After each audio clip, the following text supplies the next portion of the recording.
Coming soon to a theater near you. You beg too much. On a month-to-month basis, how much money are you spending on WWE mobile games? I'm begging and shilling to my viewers. The viewers give me tips every day, and that money goes right into WWE champions. Thanks for the money, dummies. Banned, banned, banned, banned, banned. The camera's been on the whole time. Bouncy, bouncy. I'm actually a virgin.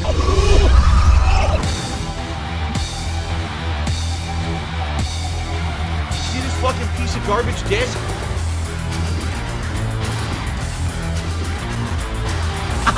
Thanks for the money, stupid fuck.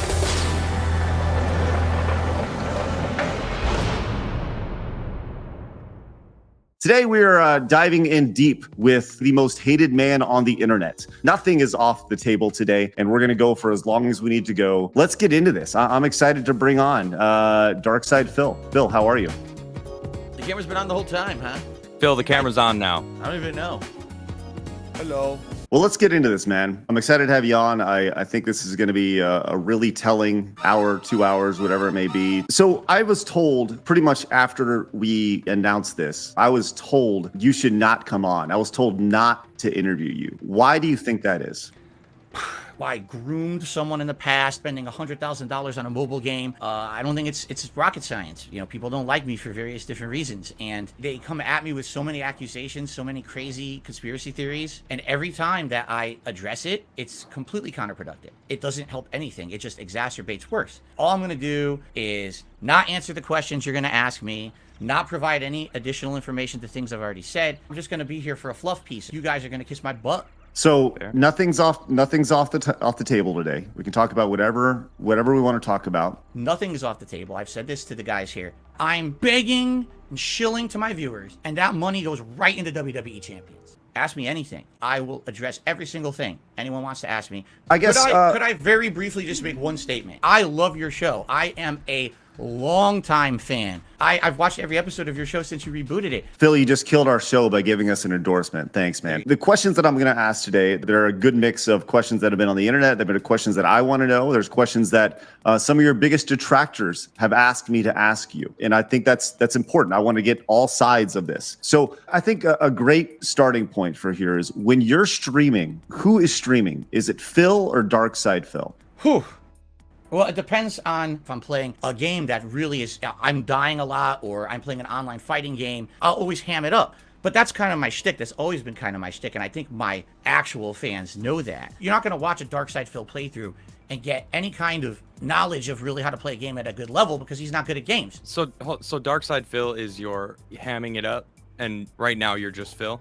Yes and no. Again, I mean, it's cool to be Well, able to what is it? When you say there are times that I'm over the top. Give me an example of what that means. It's almost like you're sending mixed signals to your audience. And most people, they haven't watched you for 15 years and they don't know you.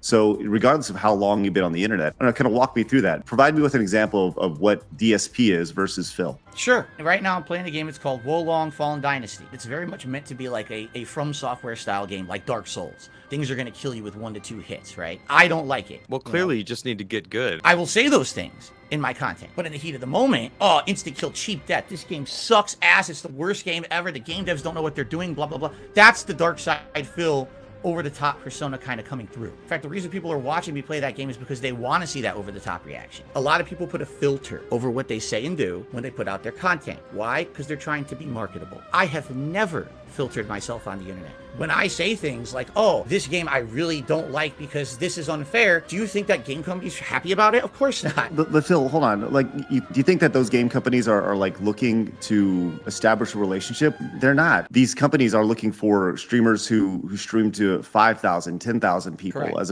opposed to, a couple hundred. It's funny because you'll watch one of my streams, you'll say, well, Phil gets around 200 to 400 viewers a stream. But in reality, when you look at my metrics on YouTube, actually, those are like thousands of different people because people are coming for different kinds of content. But are they sticking? You have these new people coming in because they want to see a new game, not necessarily because they want to see you. So you early on had this perception of the king of hate. That was your thing, the king of hate. Do you feel that that still follows you around? There's this hate around you, this negativity around you, right? Do you think that that has followed you to the point to where that has been a negative detractor for you, the whole hate moniker? Absolutely. I used to be a competitive Street Fighter player back in the 2000s. Let's fast forward, right? This has been well established. This is a decade ago. Let's talk about today, though. Do you think that the king of hate moniker is still relevant? Today, it is not. I had a revelation. I was like, I have to move on from my past in any way that I can. I have to try to get rid of this moniker. This is something that people were actively using to weaponize against me. They were going to businesses that I was associated with and telling them, you have a bigot on your website. Do you know that? So I said, I have to stop this. I have to get rid of the website, rebrand myself. And now that's why I do not live by that mantra anymore. What have you done, Phil, to change the perception of that? Did you say, look, I'm leaving and I'm going to come back, but I need time to kind of rethink this? It's still the same channel, still DSP, still Darkside Phil. Like, what have you done to change the perception of that? It wouldn't matter if I went away for 2 months and rebooted my channel and renamed it or whatever. There is such an overwhelming stigma against me on the internet that it wouldn't work. These trolls would just follow me no matter where I go, what I do, no matter how much I change. They don't want to believe it, or they pretend like the change hasn't happened. If you were to watch my content, 5 years ago, 10 years ago, 15 years ago, hell, 2 years ago, you would see a difference. Like, for example, up until just, 6 months ago, I still looked like shit. I'm very much crowdfunded by my viewers and fans, and it's they who contribute to everything. Just in the last year, I started doing React content. It's the lowest form of content on the internet. I hate it. Terrible content. Well, let's talk about something real quick that can add to that stigma. There's still jokes that are made. I want to play one for you really quick and just kind of get your reaction to this. Okay, so you know where this is going, and I want to watch this so we all understand what's going on here. All right, boys, prepare the slave trade. We're selling her right off for profit. What a scumbag. He made a joke about child trafficking. This is what Darkside Phil is. What do you think the joke was there? I'm just curious. What do you think I was trying to joke about? That you're selling that girl to the slave trade? Okay, I'll approach it from the detractor perspective. No, I want to hear your perspective of what you meant. Like, for me, that would have put me on the detractor side, because it sounds like you were making a joke about selling that little girl to the slave trade. How is it not that? You just saw that clip completely out of context. That sheriff is a corrupt sheriff. He is actually orchestrating a situation to try to murder people inside a building to protect his secrets. The context that you explained didn't make it any better, I'll be honest. That's fine. It feels like a big leap from going from a sheriff who is like trying to kill people to seeing a little black girl and thinking a slave trade. You know what I mean? Now you said it. Now you said it. See you what? Said you said black girl. It was. That's correct. And herein lies the problem. I didn't think that. I didn't even see that. I didn't think that. The joke was, this is a scumbag sheriff. He's literally lying to everyone. If he's going to traffic someone for profit, I wouldn't be shocked. I don't know if I believe that. You don't have to. Oh, she's a black girl. Make a slavery joke. Absolutely not. Okay. I feel like we can go on for an hour about this clip, but let's talk about this. It seems like your biggest detractors are some of your earliest fans. Why do you think that is? I've been doing this for 15 years. My first 5 years that I did it, I had absolutely no effort to make it professional at all. I was being a jackass on camera. Someone made a video, and the video was called "This is how you don't play Metal Gear Solid 2." I'm just raging at this game constantly. They made this montage, and it blew up with popularity on the internet. And what ended up happening was people would take every playthrough I did moving forward and make a "This is how you don't play" video about it. And my fan base turned on me. So your fan base turned on you because of what a video that somebody else did? That doesn't make sense, Phil. Did you get bitter when that happened? Because when when I hear, oh my God, yes. Do you think that bitterness changed the way that you were a content creator? I don't think so. In hindsight, today I look at it and I'm like, that was an opportunity. I could have taken that and run with it. I could have done my own. But instead, I reacted so bitterly to it. People are stealing my content, man. That's theft.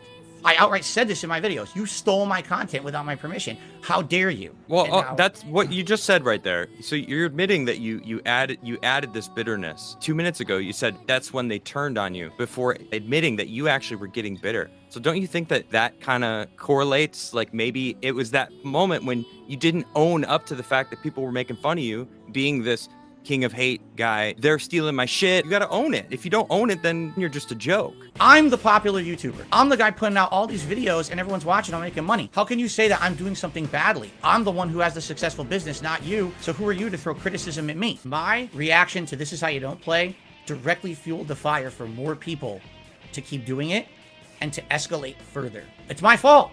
It is my fault. I was an innovator at the beginning, and I was a dinosaur 5 years in. What would you say you innovated? The improv commentary style and the ability to basically do a full-length playthrough with commentary over it. Sounds like you're doing the exact same thing, Phil. It sounds like I'm the guy who plays different games and occasionally come to my channel to get some sort of shock value joke, right? What differentiates you now from who you were a decade ago? Wow. Geez, first of all, I have a whole new channel where now I'm doing React style content. And people are like, Phil, I hate React content. Reacting, that's lowbrow, that's minimum effort. That's the difference. What's a day like look for you? Walk me through a day of Phil. Usually I don't wake up. Usually my cat wakes me up. You know, I get out of bed and get you ready for the day.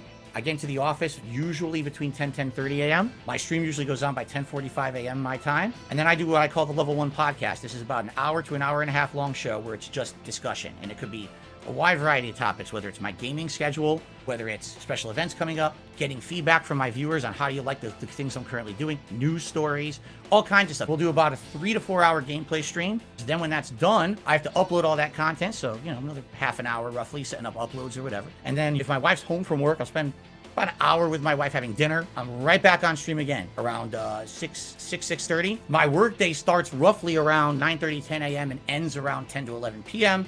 Then after that, I maybe have an hour to spend with my wife and relax at night.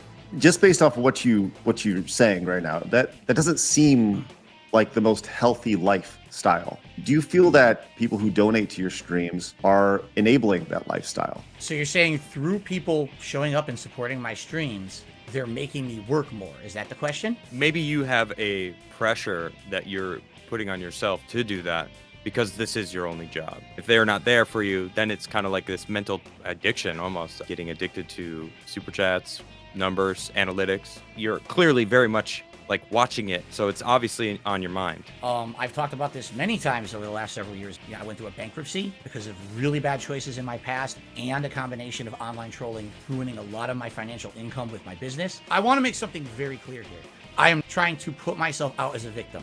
That's why a lot of people hate me. Every time that it looks like things are getting better, these people will do something horrible to me or my family that ruins financially things for me. 2 years ago, I was a Twitch streamer. 900 subs a month. Things were going good. My trolls took the King of Hate mantra, which we just discussed earlier, and they got me kicked out of the Twitch partner program because of it. What do you feel that they did to you to get you removed off Twitch specifically?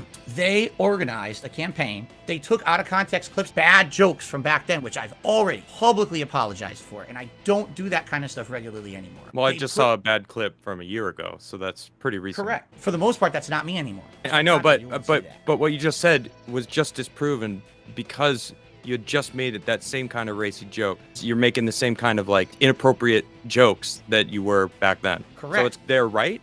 Are they No. right or are they wrong? I mean, they're right in saying that I still make mistakes and I'm a flawed human. They're wrong in saying this is who Phil is all the time. Twitch told me we launched an investigation into your history and we found that over the years you have used harmful slurs. What did they say that you said? I believe it was the N-word. did And you if say go the back- N-word?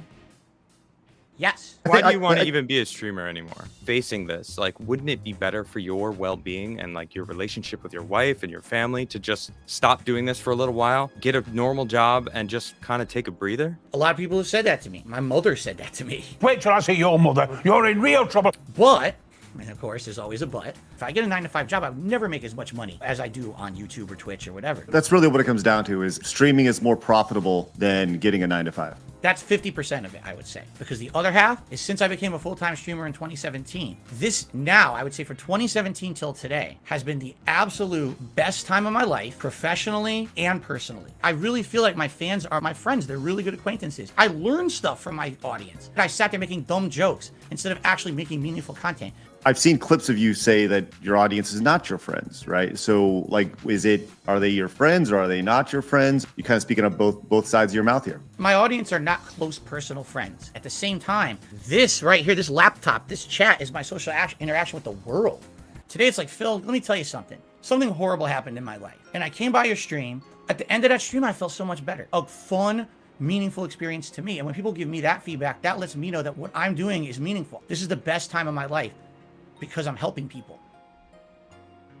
I think that every streamer has a relationship with their audience that's unique. But it seems like your relationship is a little different. You're very open that you are funded by your audience. What's wrong with having sponsors compared to having to rely on crowdfunding or your audience on a day-to-day basis? Oh, you know, it's a double-edged sword. I have always, in the 15 years that I make content, always been critical of people who shill. In my React content last year, I watched someone who apparently is supposed to be doing a heartfelt message to about something going on. They're crying on stream, and on top of the stream, there's ads running. But hold on, Phil, because there are times where you say, look, hey, I really need, I'm in a really tough spot now. I got this coming up. On the same screen, you have a tip tracker. Same type of thing. Like saying like, hey, I'm in a really tough spot right now. I really need you guys to help me out. And in your words, I'm going to be eating lunch meat sandwiches. What's wrong with lunch meat sandwiches sometimes? There's nothing wrong with lunch meat sandwiches. I eat them a lot. There's a tracker on the screen. Okay, big deal. If you watch a 4-hour stream I put out, yes, I hit upon it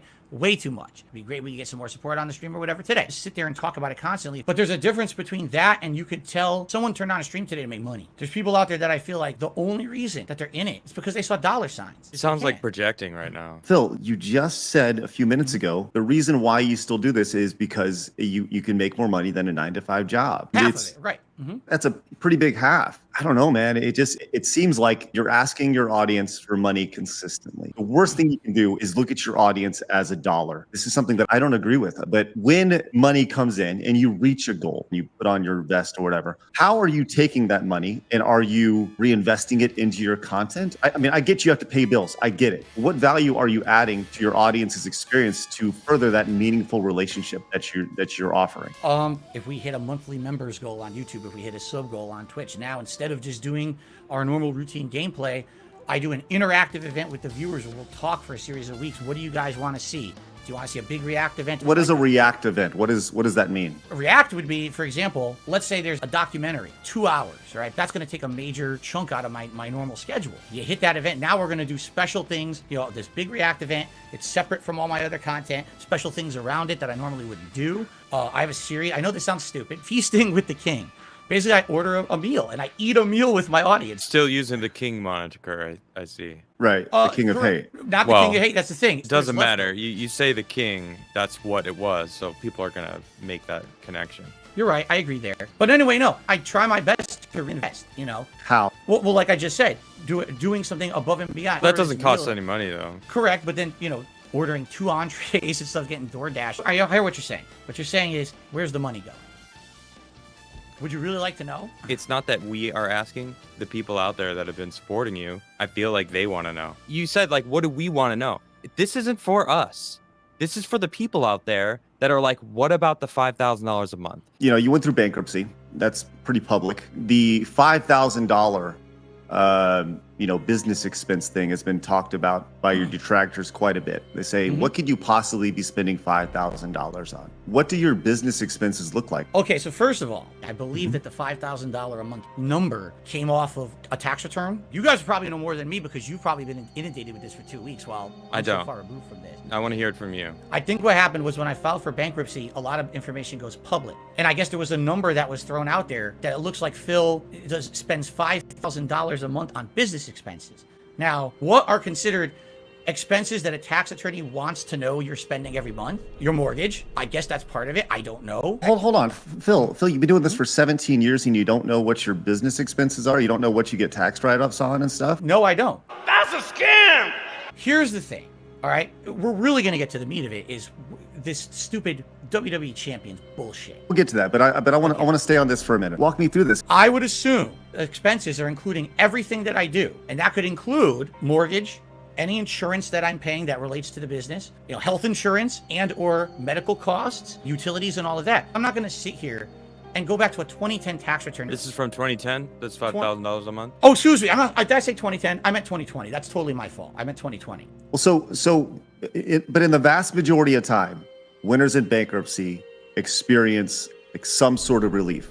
Whatever the debt is, it's gone, right? Why do you have to go back to the well, going back to your audience and ask your audience to crowdfund your content? The bankruptcy goes through around mid to late 2020. But there's still debt that remains. There's still taxes. And taxes is a big thing because for years there, I was not able to pay my federal taxes properly. You couldn't pay them or you didn't prepare to pay them properly. There's a difference.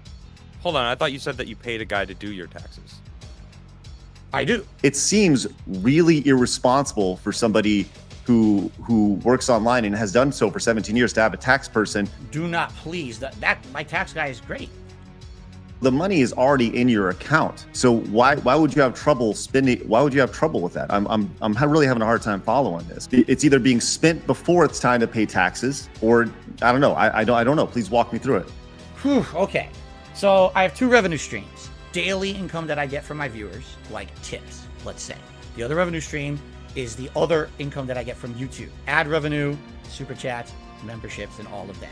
Daily I get tips, and that essentially is the money that I'm using day to day to pay some bills, go grocery shopping, buy a new game for the stream coming up. The YouTube money that comes in behind the scenes is what I use to do all my ongoing recurring payments, my mortgage, my car. The bankruptcy happens. Great. I'm actually getting more popular on Twitch. There's a light at the end of the tunnel. Every time in life I feel like I'm getting ahead, something happens and screws me over. I'm serious. It's like a comedy of errors. Once again, Phil, then why not remove all that and just do something different? If you keep running into a wall, at a certain point, don't you need to like self-reflect and say like, look, man, I'm running into this wall. I should probably not be doing this or change my approach to it. Mm-hmm. Let's be honest, a major factor is money. Major factor. I mean, it sounds like it is the factor. I mean, it sounds like you're just spending the money as it coming in instead of saving and preparing for the next month. I need 1 year to make content and not have my trolls. It's never going to happen. I agree with you. I now agree with you. I know that now. Let's say right now, cold turkey, I quit YouTube. I can't find a job out there that's going to pay what I'm doing now. Who's going to hire a 40-year-old guy that hasn't done anything besides, operate an online streaming business? Nobody with that attitude. You're already defeated. Not even worth trying. You're putting yourself in this hamster wheel that Craig was mentioning earlier. It sounds miserable to me. And I'd just like to kind of continue on with that, right? Do you have a business plan? Are you saving money? Because it doesn't sound like you are. It doesn't seem very forward thinking. Dude, you're 40 years old and you're going to be doing this when you're 60. Currently, do I have a business plan? No. How can I set a plan when these people won't allow me to even have any level of stability in my life for even a few months? You make another business plan. What choice do you have? The only choice is to make a new one and continue moving forward. I will not be beaten by these people. What you just said sounded like you were. I do have a future vision. The problem is, if I fully explain it, they're going to try to ruin it. I should have said that. I'm sorry about that. I don't want to be here on stream every day saying to people, toss me a few bucks. Oh my God, that's the worst feeling every time I effing do it. That's obnoxious. I just want to play games and chill with my audience. I'm sorry, Phil. Begging for money is never a good look for anyone. Completely agree. I can't dispute it. I wouldn't beg if you didn't keep messing with my income.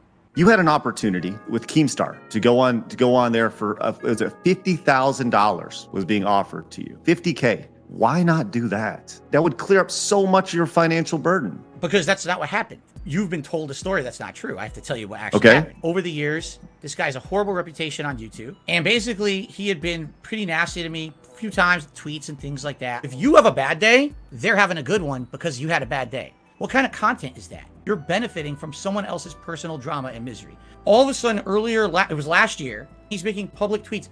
Someone tell Darkside Phil I want to talk to him right now. Contact him. Tell him I need to talk to him. There's $50,000 on the table and he needs to contact me right now. First of all, is that how you start a business relationship? Is you scream on your Twitter to have someone come talk to you? Traditionally, no, but we're not dealing with Coca-Cola. We're dealing with Keemstar. You throw out $50,000 on Twitter, people go, whoa. You're doing that same thing. You're bitter that he's not approaching you or respectfully. Why don't just take it, cash the check, and then you're golden? Eventually, I had to DM him on Twitter to even get his attention because he wouldn't contact me. I don't want to talk about it in a DM. We got to have a phone call. Okay, that's reasonable, right? Let's have a phone call. I wait, the call never comes. It's been like 2 days, the call never comes. Maybe he's not serious about it. I don't know. I don't know what's going on in this guy's head. All of a sudden, I'm on streams. He starts calling me when I'm on streams. There was no offer to me of being on an interview for $50,000. That's a lie. It sounds like there's miscommunication here. If we were to get Keemstar on the show right now, would you be open to that? Absolutely not. Not after all the stuff that happened after that. So you would not be open to talking to him right now? I'm never going to do business with Keemstar. Not after the things I now know about him and the other things that he said and done. Absolutely not. I feel like having any association with that guy in the long term is just going to hurt rather than help. So how do you square the idea of not taking Keemstar's money, but taking it from your audience? You don't know where that money's coming from, right? How do you square yourself with that? Like, Keemstar money is, I'm taking money for a direct project that apparently is going to be a long-term business relationship with this guy. I'm associating myself with a guy who I don't respect, don't like the content he puts on the internet, versus people who watch me, like who I am, like what I stand for, want to support that effort to keep it going. But here's the thing. Can you be held accountable for your viewership? You are the leader of your community. You are the people that everyone looks to on how somebody should act, how somebody should interact with other people in your chat. I think ultimately your community emulates the hosts. Where's the line? Let's just say you have a community member that you know there's visual evidence of them doing something bad or at least alluding to something negative, something that would be shunned in a normal society. You know they're a part of your community. I'm not going to reference any specific community members. This is not about specific community members. We're here to talk to you. So Keem actually just tweeted, and I want to hear your thoughts on it. Keem, he said DSP is lying in this live interview. I called Phil at the agreed times. He ignored my calls for $50K up front to stream to under 200 live viewers, begging for them to pay his rent and bills. Both Wings and Boogie agreed. The only reason it didn't happen was because of DSP. Thoughts? Blatant lie. He called me when I was on stream. I looked at my phone when I was on stream, wondering why I was getting a phone call. It's just blatantly false. It's pretty easily provable. To my knowledge, he never actually called me during the times that we talked when he was available. I can't be involved business with what he stands for. I'm the kind of guy that if I can help it, I won't shop at Walmart. Taking a paycheck from Keemstar is kind of like blood money. Didn't you start your career on like drama and hate? Oh, okay, that's different. And here's the thing: you're right.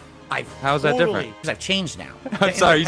You sound like the abusive ex-boyfriend trying to get back with this girl. I've changed now. Don't worry about it. Adam, you're talking about something that happened in the first half of the 2000s. I know. I'm just calling, as I said. It just sounds funny, like hearing that.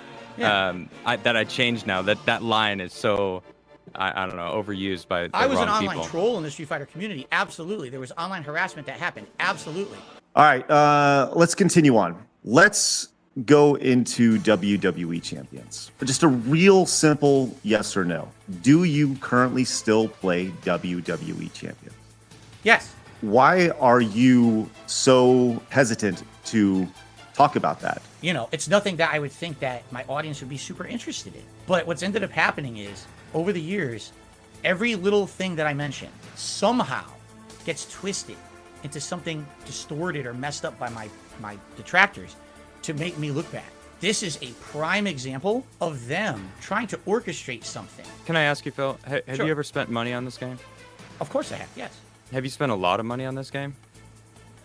Good question is, what does a lot mean? Anything over $100 is too much on a mobile game. Yes, I spent over $100 on it. How much money have you spent in this game? It's definitely total under $1,000. That's not what people think. Stop lying. Oh, They I think know. that you're some sort of a whale in that game. Well, we started talking about it, and you instantly went into just attacking other people. You're instantly going to they're making up shit. But you do play this game. You have spent money on it. And Correct. I think what's happening is when you're begging your audience for money and then complaining that, this King's Feast is too expensive for a $60 meal, and you're stressing for money, and then putting money into a game that is a mobile game that is, let's face it, mobile games are not necessary in life. They look like Candy Crush. You're just using them like using your audience. You beg too much. It's not a good look. Why do they think you're a whale? Where are they getting this?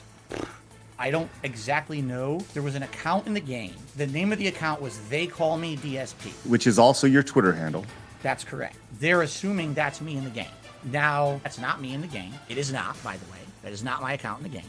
What is your account in the game? That I'm not going to say.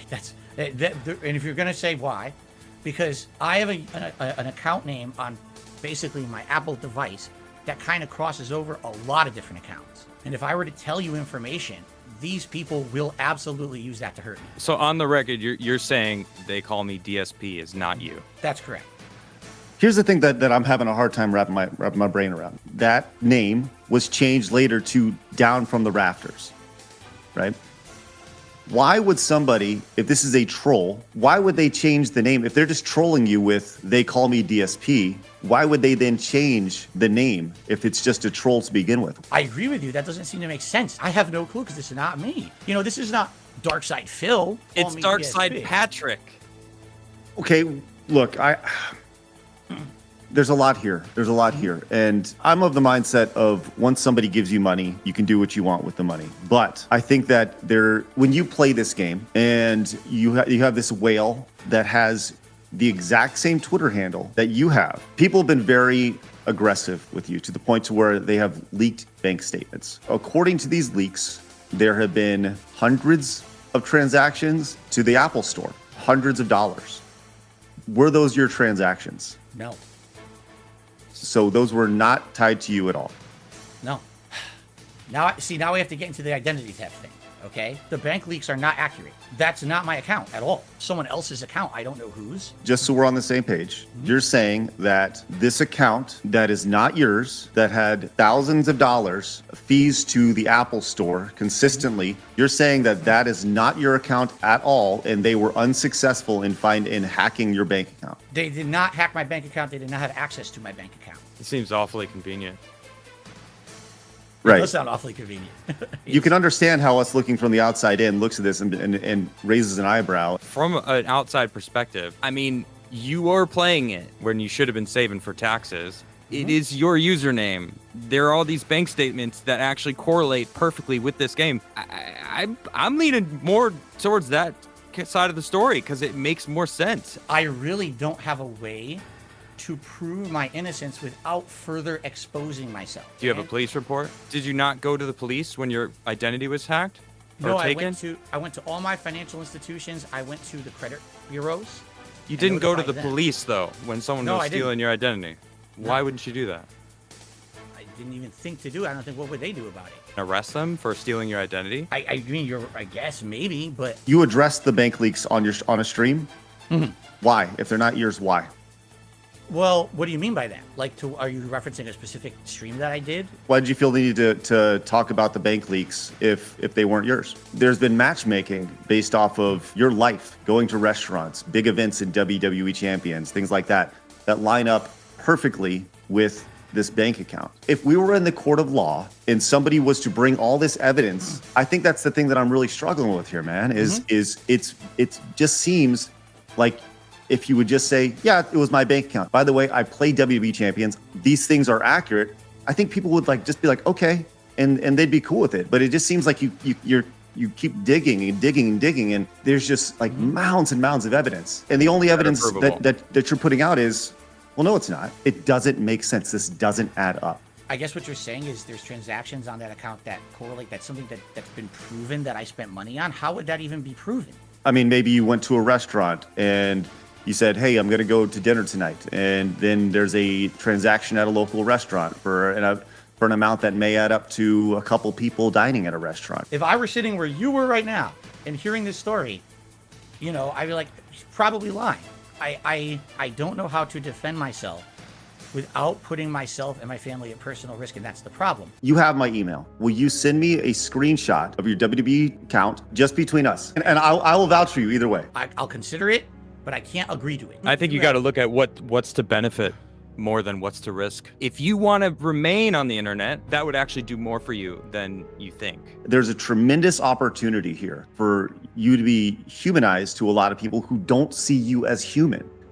And I'm trying to help you out here, man. I really am. Could I bring up one point about these bank statements? Sure, yeah. I saw some of this supposed bank statements that are mine. Okay, there's a bunch of transactions on there that say iTunes. Isn't the iTunes like where the microtransactions from games get charged?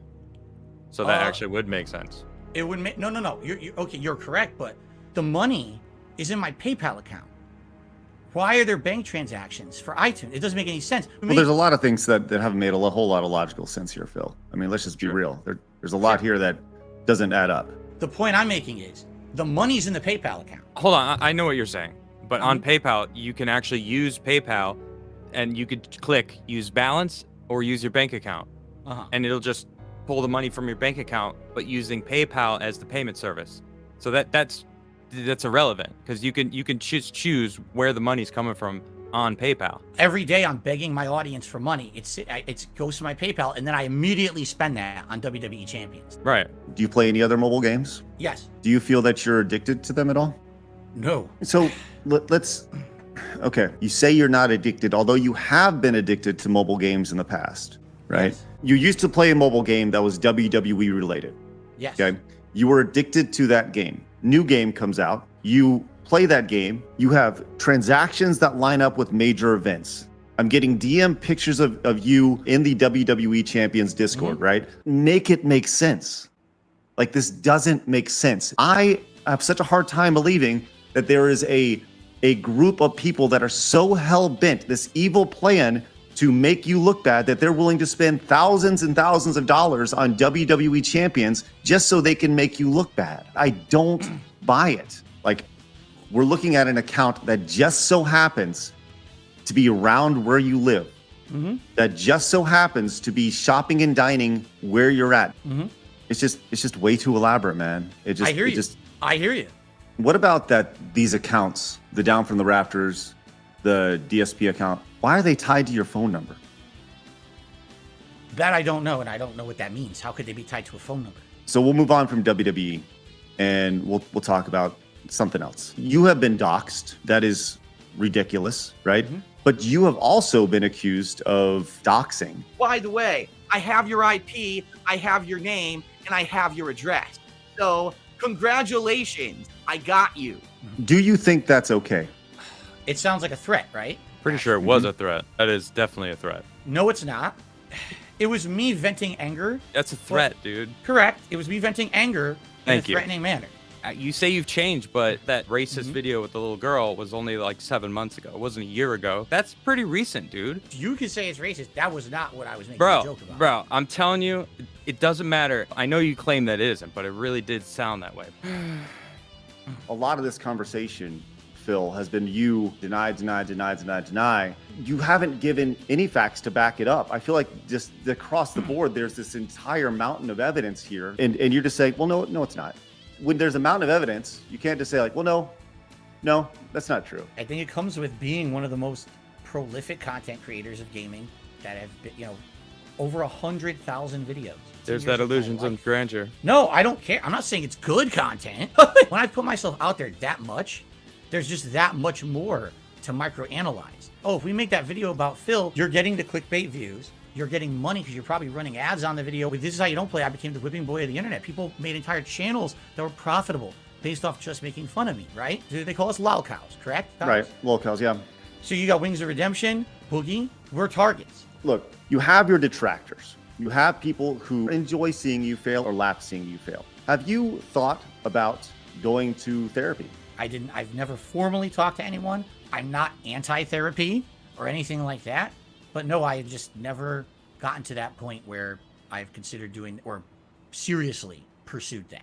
Is it because you think that it's not you, it's everyone else? No. That's the feeling I get. I'm a flawed human, man. It does feel like you kind of have like, well, I've changed, so people should understand that. And like, there's been so many times where we've asked a question and your response was instantly blaming other people. That was a consistent answer throughout the entire 3 hours and 10 minutes that we've been live. Phil, we want nothing but good things for you, right? We don't want negative things to come from this. Adam is correct. What about this? Well, my detractors, I just go back to it, man. It just seems like there's just this mountain of evidence, JFK level conspiracy theory here. If all this stuff lines up the way it does. Here's the story, okay? When I was first talking with my now wife, started dating, and after a few months, she visited for Christmas. Okay, this was Christmas of 2017. I took some pictures while she was here, but I didn't take a picture of her face. I just took a picture of her back. I'm not making this up. There were people, my haters, made up an entire fabricated story about that was not someone I was dating.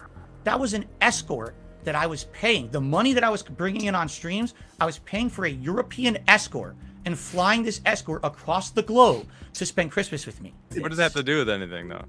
Well, let's continue, okay? They had evidence of it, documented evidence. Guess what? The whole thing was fake.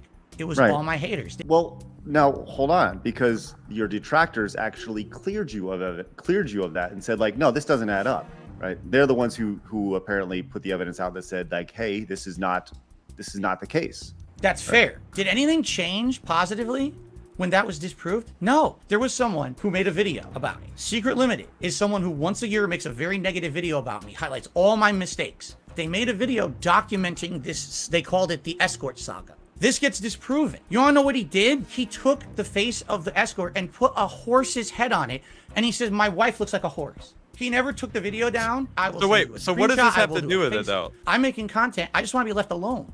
They won't leave me alone. They're the ones who continue the narrative. I don't want them to think about the guy who had an old face beat off on stream. Like, that's so stupid. Yes. I was gonna say beat your demons, but in this context, Pretty good. Pretty good. Like shit. Later tonight, the Beat Your Demons t-shirt will be available on the store. Oh my god! And it's no, that's terrible, I'm dude. totally good, Phil. Phil, you still there? You look like you're frozen. Did we lose him? I hope not. I was just kidding. I gotta say, I really didn't mean to make that pun. Beat your demons. It was just so funny. Great, man. I couldn't stop laughing, and I jeez. He dropped, so he'll pop back in. Phil just emailed me and he said, "Hey, I'm still here. I might be getting DDoS. Not sure." Phil, welcome back. So let's continue. Everything okay? I don't know. I have absolutely no idea what just happened. My whole internet went down and came back up, and I don't know if it was my ISP or if I've just been DDoSed. I would not put it past them to DDoS me. All right. Let's circle back on some stuff here, man. We talked about the 5K, but we didn't really get an answer. Spending 5K on anything is a lot, and the idea of a mortgage being a business expense, that's not necessarily true. From a tax perspective, you can take the square footage of your office space in your house, and that can be deductible. But your entire house, your entire mortgage is not something that can be a business expense, right? I don't think that's legal. Right, it's not. Phil is guilty. You look at all this evidence. It's all there. Suspect is in custody. Call the prison and let him know he's coming home. Over. But with all that said, I feel like are you spending that money on food, or what are you spending that money on it? Because you can pay for meals out and things like that as long as you technically talk about business. Walk me through once again. What are your month-to-month business expenses? How about this? Give me 1 second. This should be fun. All right, Phil is off, and it looks like I wonder what this could be a surprise. I use paper and I write on it to track things.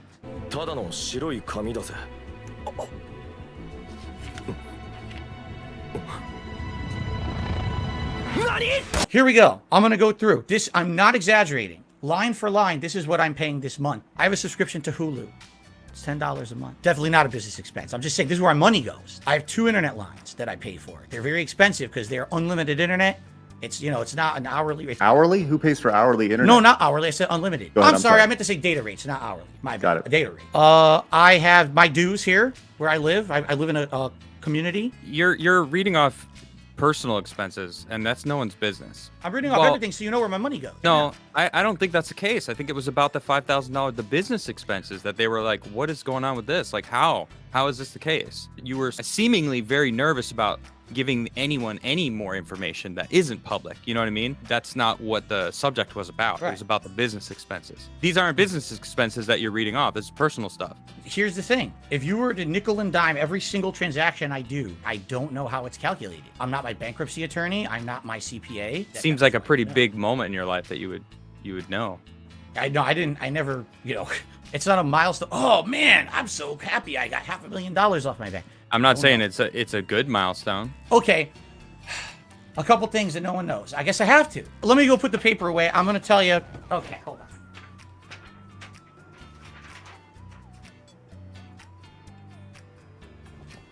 All right, I don't want to talk about shit, but I have to. All right, I'm going to tell you a few things that no one knows without specifics. I've been involved in a few different, legal things over the years. I've been involved with medical issues, my own health and my wife's. Medical expenses, legal expenses. if there's some sort of like medical condition that is causing you to live paycheck to paycheck or stream to stream, you pride yourself on transparency. I can't think of anything more transparent than just telling your audience you have, something going on. If God willing, I came out and I had cancer or something bad happened, I would. It's not that. It's definitely not that. Okay, I don't want to make anyone think that I'm trying to. Again, this is not a pity party here. Right. I have a few chronic, lingering things that come back over the years. In a nutshell, I've been involved with a few legal things, and I've been involved with some medical things. And essentially, what's happened over the years is I can't really pay them because of the financial situations that I've been in. Did you pay any of those things as business expenses? Isn't it true that certain, like your health insurance premiums and stuff is covered or is a tax deductible? I don't know. I get asked this by my tax guy. Your tax guy was asking you this? He said, I just got an email the other day. It doesn't sound right, dude. I don't know. He knows what he's doing. But he clearly doesn't, because you've been in tax it doesn't issues. sound like it. No. My tax issues are not, or from before this shit. This guy is great, and I want people to understand that, okay? I'm embroiled in all these ongoing things behind the scenes that absolutely no one needs to know about. I'm streaming 6 days a week full time. I'm stressed some days, And then I got to come on my stream and hear, you blew all your money on mobile games. I get it. We understand, which is why, we talked about therapy. We've talked about all these things. We understand, right? We've talked about all these things. But you still haven't answered the question. I'm going to ask you this really directly, okay? On a month-to-month basis, how much money are you spending on WWE mobile games and or any other mobile games on a month-to-month basis? Just a straight dollar amount. This month, I have spent probably $10 to $15. What was it on? Just curious. It's a new game. It's a Street Fighter game. Okay, the new Street Fighter one. Got it. Yeah. Let me kind of move this along. We've been going for a long time, and thank you again, Phil, for your time. Appreciate it. We're approaching 4 hours. I got a few things that I want to make sure we hit on before we go. Keem is here, and Keem has said that he will be respectful. He would love to talk. I think this is a tremendous opportunity. Are you open to that? I'm not doing business with this man under any circumstances.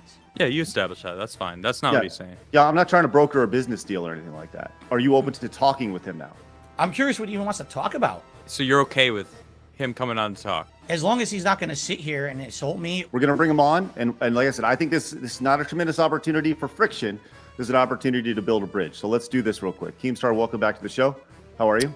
Thank you, gentlemen. I appreciate it. And Phil, thank you for letting me on to talk to you directly. I will be respectful. I'm not here to interrogate you, but I desperately want to represent my point of view in this situation between me and you. What I've heard listening to this podcast or this interview is you describing problems that you have in your life. And I actively went out of my way to solve major problems in your life. The reason why you don't like my show and you don't support me is because we covered the fapping situation in 2016. Well, that's completely untrue. You covered it fairly. I don't think you were unfair at all. Thank you, because I don't think I was unfair either, because we have no previous history, Phil. The only interactions I've ever had with you is just covering this one story about you. There's clearly a miscommunication somewhere along the lines. Phil thought Keemstar did this. Keemstar thought Phil did this. To move on from that, I see a clip and it's on Phil's stream. He's reacting to my retirement and he's saying I'm this horrible, evil person, and he doesn't support me. Is that true, Phil? I don't know specifically what he's talking about. I don't know exactly what was said. I'm going off of memory, but it was something along those lines. So I responded to him on Twitter, which I thought was pretty clever in gaming terms. And I explained to him that we are roughly the same age. We've been doing YouTube for 15 years each. I'm retiring now and you're still on level 1, getting nowhere. You're still at the point where you're begging people on stream to pay your bills and whatnot. Imagine you're playing a video game, you're on level 1 and you try the same technique over and over again and you're dying and you have to restart the level. You're never going to beat level 1. And that's the situation that Phil has been in. Is there some truth to it? Yes. You are a big guy, Keem. You're huge. You have a giant reach on the internet. Do you not understand that the stuff that you say and do has repercussions for everyone around you? Haha, you're on level 1. Ha ha ha, Phil, level 1. Yo, you've been for 15 years. You're just on level 1. Anyhow, after that incident took place, months went by, and this bothered me because I saw the solution the entire time. Phil needed to do something different, all right? I understand this business very, very well. The detractors are your customers. The haters are your customers, and they're more loyal than the people that give you money. Look at how many people are here. 2,500 people are here. You have a legitimate fan base. I wanted to solve this issue for not just you, but Wings and Boogie. You have more haters than like supporters, right? But really, they're all fans. The solution really is to get the three of you to do a podcast. Those haters are going to watch. They're going to absolutely love that these three guys have come together to make content. Between the three of you, you guys don't have the business sense, but I do. You guys are amazing entertainers, just not in the way that you want to be. You're LOLCOWs, but there's so much value there. We never got to have this conversation, so I do want to have it now, even though I know you're not going to do it. And I believe in this concept and this idea. I instantly get on the phone with Boogie. He loves the idea. He reaches out to Wings. Wings is down. And now it's time to talk to DSP. Boogie called you, contacted you, and told you what was going on, right? He DM'd me on Twitter, and we had a brief conversation back and forth in DMs. And he told you that I wanted to do a podcast with the three of you, right? Yes. So you did know. Phil, hearing this and hearing the business opportunity that was laid, I don't even know if it's still there or not, but what are your thoughts right now, given what Keem has said? I have absolutely no problem doing anything with Boogie or Wings. But your issue is with Keemstar and his business principles. Correct. Even if there's an opportunity for you to remove yourself from quote unquote level one and potentially have an opportunity further down the line to potentially sell the podcast to something and put 50 grand in your pocket initially, that's a 100% no-go for you. Oh man, this is a discussion that cannot be just made by me. It has to be made by my wife. Sorry, Keem. Can I criticize you fairly if I'm reasonable? Sure, you can say whatever you want about me. Keem, you are someone who, when you look at your history on the internet, it's very interesting. Damn, I'm impressed with what you've done. I watched a documentary about you last year. You started off trolling people in Halo, and you turned that into an empire. But when you look at how Keem made his money, again, I'm going off documentaries and things I've seen. Holy shit, Phil. I gotta say, this is fucking rich coming from you right now, though. Yeah, you're getting your information from the detractors that Keem has, and that's where you're basing this on. When this whole episode, you have been talking about how much shit your detractors have made other people think about you. Like, do you hear yourself right now? You're right. From what I've heard and seen about Keem, you know, I call them a misery broker. All right, Keem, on a day when you have a good day, it's because someone else is having a bad day. Phil, do you know the internet at all? Do you know the internet at all? Yes, I do. Do you see who's successful on the internet? I mean, yes. Yeah, I would probably be more successful if I talk shit on people, but like I don't, and you know, I do what I can because that's just where I'm at, you know. So it's like you can't be upset when people use the algorithms for their advantage, which Keem seems to have figured out. You're right. Everyone has what's called a moral compass, correct? I was raised a Roman Catholic, all right? I grew up with certain morals, all right, and values. Phil, listen, all right, if me running Drama is like taking advantage of people's misery, there's people on YouTube that run documentaries on important things that happen on the internet. They're also in the same situation, correct? They're making money on a newsworthy story. You're saying that every single one of them is accepting blood money. Let's take a look at your history here. There's been documented cases where you've actually staged stuff. I have no idea what you're talking about. That doesn't even sound legit whatsoever. You participated in supporting a YouTuber that covered a story on my misery, right? If I supposedly did something wrong, you watched and supported another YouTuber doing exactly what Drama does. It's a good point. But the difference, Keem, to respond to your point, the documentary is not just negative stuff about you. The documentary is actually covering your entire history. I've learned a lot of things about you that I find very admirable. I know. Phil, real quick, I mean, I see documentaries on DSP, but you on the show said half of the stuff's not even true. So right. I'm confused. Is the internet 100% trustworthy or not? Because when it's about me, it's all facts. Right. When it's about you, it's all lies. It's not all facts. And it's not all lies. It's always somewhere in between, right? So you chose to believe this one when it came to Keem?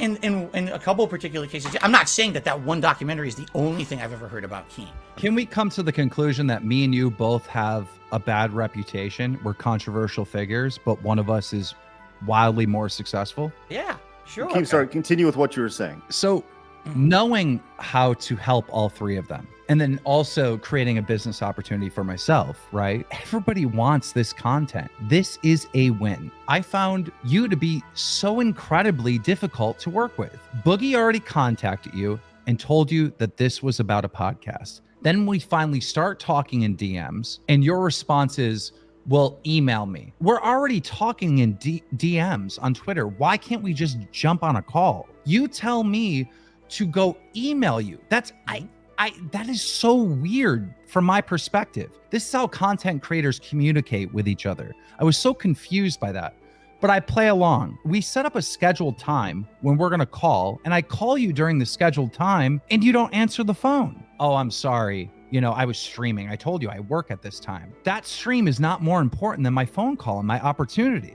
It's not. First of all, Craig knows how to contact me. He contacted me to be on this show. It was pretty straightforward. Wouldn't you say, Craig? It was pretty easy to reach out to me. It wasn't hard to reach me, was it? No, I emailed you. Hold on. You think Craig is a big YouTuber, though? Come on. Look at this guy. This has nothing to do with size. This has to do with just being reasonable. If someone has a business contact line, said, this is the best way to contact me, please do it. But instead, you go to your giant audience on Twitter and you just scream, I want DSP to contact me immediately, $50,000 on the line. So you got triggered and were on the defensive immediately when you saw that. That's being stuck on level 1.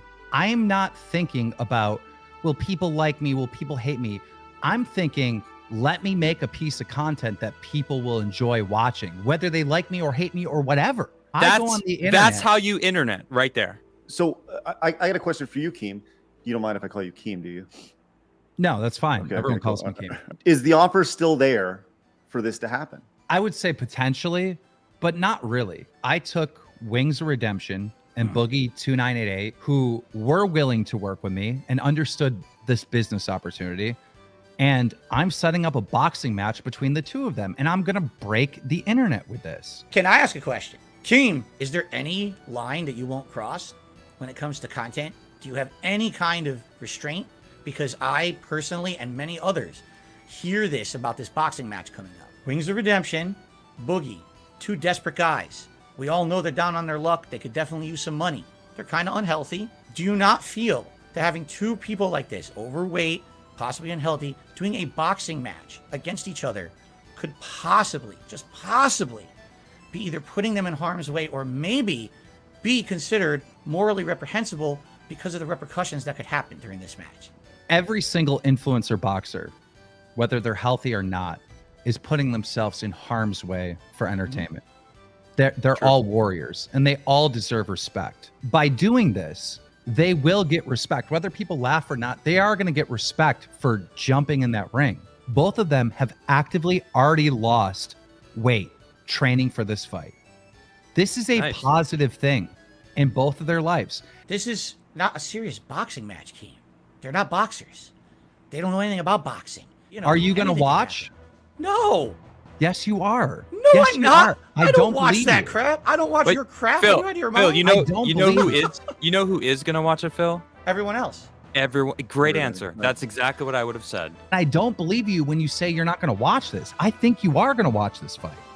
You're so Phil, mistaken. You have known nothing about me then, dude. That's fine, Phil. If I could finish why I'm frustrated and explaining myself. This all started with me retiring and you having, a bad opinion on me, and then us having that metaphor of, you being on level 1. When I couldn't get a hold of you and I called you multiple times, it wasn't once and you ignored, it was multiple times. I kept calling, I kept DMing you, and you said, oh, I'm streaming now, and da-da-da. By the way, that's false what he's saying, but I'll let him keep going. It's fine. Whatever.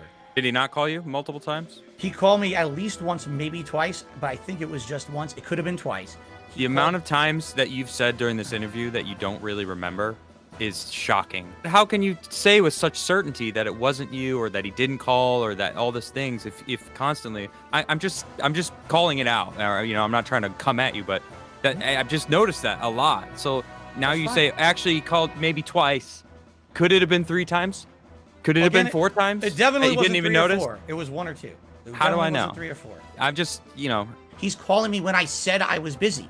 But Why even would then, you do that? Phil, you may be busy, but there's a call worth potentially 50 grand plus more on the backside of this that could take 10 minutes, Phil, now that we're talking about this and we're communicating for the first time, I can tell just by how you're reacting that you actually understand that this was a great opportunity. So that's why it was so important for me to get on the phone with you. Okay. The reason I wanted it in writing was very simple. All right. Again, you have to understand, Keem, you have a lot of stuff that's said about you on the internet. You know that. We've agreed to that. But right? so do you. Yeah, I'm so Correct. sick of hearing that from you. But Phil. it's so frustrating if I'm when going you to say deal that. with this guy, if I'm going to I'm deal with with him. this guy, if I'm going to deal with this guy, I want our conversation in writing. Because what's to stop me from getting on the phone with Keem, having a conversation, and the next thing I know, he completely lies about what we just talked about to get drama on his content. It doesn't make any sense. I don't listen. I don't trust You- the you guy. do I just hear- you don't. do see I don't it, right? trust him. I do not trust Keem. How do you not trust the man when you're getting your information from the internet? The internet is not a real place. I do business with the biggest content creators on this entire planet. Where, like, you don't know anything about me. You don't. If you actually look into any of this stuff about me, you're going to see Keemstar saying wild effed up stuff, and he's definitely wrong. But you're going to see Keemstar making mistakes and trying to make amends for it if you actually take the time to look into it. I saw Phil begging for money to pay rent and utilities, and I just lost it in his chat. I'm like, I cannot believe you're doing this right now. 2 weeks ago, I was trying to get a hold of you, offering you the greatest opportunity you've ever been offered in your entire career. If this podcast was a success, it wouldn't be $50,000. This podcast would make millions. It would be a wild success. It would be a brand. This is something that would be clipped on TikTok, YouTube Shorts, Instagram. People would talk about this, just like you're being clipped on your little live stream now, except for we would have an opportunity to monetize it. Keem, you just said it. Like, just what you just described is probably the main reason I have a problem with you. You are someone who has no self-awareness, and you think that you're the most important thing. You tweeted on your Twitter that I should contact you about a business opportunity. No one does that. We all do it. Bill, it's Like, the internet, man. You said you've been doing this for 15 years, but like, do you not understand the way algorithms work, the way anger is addictive, and how I want no part of that drama. I don't Phil, want to be Phil, on a Phil, podcast. Keem, Phil. you just said my whole life should have stopped because you wanted to contact me. Really? I did My not say whole that. life. You No, just he said, didn't say that. Answer I the did call not at say that. any time, even though I Phil, gave you the times to call me. Can Answer I the give call you at some any time at context? all. From the time I wake up to the time I go to bed, every single day, I talk to at least 20 different content creators. And then I run Drama Alert, right? So I have to get on the phone with different content creators to validate stories or get people's takes so I can, inject that into the story to make sure that like what I'm reporting and what I'm talking about is accurate. How all this business operates, right, between content creator and content creator is like Twitter DMs. We have a mutual respect as content creators. We should be able to be in Twitter DMs and then get on a phone call. And you didn't treat me like that. You treated me like dirt. I gave you the times to call. You called at different times, and we never had another interaction ever again. How was I disrespectful to you? I don't know how I could work with you. You are very, very difficult to work with, to even communicate with. Please explain to me what you're dropping. Like, what is so important that's happening that you can't get on a phone call with me? My work, my job. But this job that I'm about to offer you would pay wildly more and solve all these problems that you have going on. First of all, you don't know what it's going to solve. That's a huge assumption. So look, I think let's leave it here, right? I'm glad you guys had an opportunity to talk. Thank you guys. Thank you guys so much for having me on. Keemstar, thanks. Appreciate it, man. Yep. I'll appreciate you hopping on. Really appreciate it. definitely. All right. Hey, Phil, you've been throwing curveballs today, which I did not see coming. All right. I did not see them coming at all. But Story of my life, Craig. Story of my life. I wanted to play some audio. This is actually, I reached out to several of your detractors. This is from It's a Gundam. Hey there, Philly cheesesteak. Guess who it is? Your favorite YouTuber. We're best friends. Remember that time you thought it'd be funny to put a restraining order on me, Filbert? Well, Philly, my question is, what the hell did you spend $500,000 on? You didn't pay off your house. You didn't pay off the condo. You didn't pay off any car you own. You're in debt. Where did the money go? Why did you take business loans? What did you use the business loan money for? You never improved your content. You've been using the same camera for nigh on 5,000 years. If it wasn't for like the Dutch brothers sending you a new web camera or like LEDs in the background, you'd have no ideas. Where'd the money go? You're like a politician in San Francisco. If I went to the man, I said, Mayor of San Francisco, where did all that money go? That $120 million you defunded the police with and put into black communities. Where did it go? You know, Phil, you screwed up. You never should have been a YouTuber. You should have been a politician in San Francisco. You would have gotten away with it, baby. If it wasn't for those meddling detractors. Is it going to end at some point? Mm-hmm. Is there anything that you feel that you need to touch on before we leave? Me grooming my ex-girlfriend. Is that what you want to focus on, though? He asked you specifically, is there anything that you want to bring up? Sure, absolutely. Okay. My ex I met, she contacted me. I never contacted her. She contacted me via YouTube DMs when they were a thing. That's how long ago this was, over a decade ago. She was an adult, a legal adult. People say I met her when she was like 16 and I groomed her for years. I never even spoke to her until after she was 18. I'm sorry that I have to bring this up, but I talked with my wife about it. I want to get this out in the open.